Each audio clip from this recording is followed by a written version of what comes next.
তীব্র আন্দোলনের মুখে আওয়ামী লীগের সকল কার্যক্রম নিষিদ্ধ ঘোষণা করেছে অন্তর্বর্তী সরকার। এর পরপরই উচ্ছ্বাসে ফেটে পড়েন আন্দোলনকারীরা।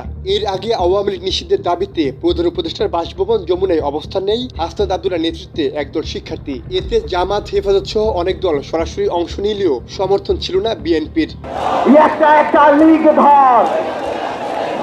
আইনি সংশোধনের মাধ্যমে দ্রুত আওয়ামী লীগের বিচারের আওতায় আনা ও দলটির সকল কার্যক্রম নিষেধাজ্ঞা আরোপের সিদ্ধান্তকে স্বাগত জানিয়েছে বিএনপি। দলটির মহাসচিব মির্জা ফখরুল ইসলাম আলমগীর বলেছেন, অনেক আগে থেকেই আওয়ামী লীগকে নিষিদ্ধ করার দাবি জানিয়ে আসছে। বিলম্ব হলেও অন্তর্বর্তী সরকার আওয়ামী লীগের সকল কার্যক্রম নিষিদ্ধ করার সিদ্ধান্তকে অভিনন্দন জানায়।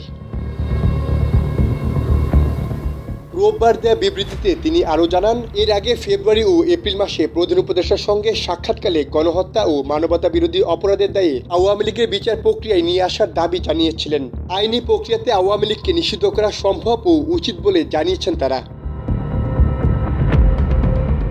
আমাদের দাবি মেনে অন্তর্বর্তী সরকার যদি আগেই এই সিদ্ধান্ত নিত, তাহলে চাপের মুখে ব্যবস্থা নেওয়ার মতো বিব্রতকর অবস্থায় পড়তে হতো না।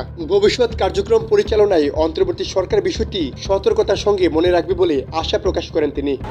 আওয়ামী লীগকে বাংলাদেশে ফেরাবার চেষ্টা করবে, জুলাই জনতা তাদেরকে সর্বোচ্চ শক্তি দিয়ে রুখে দেবে ইনশাআল্লাহ।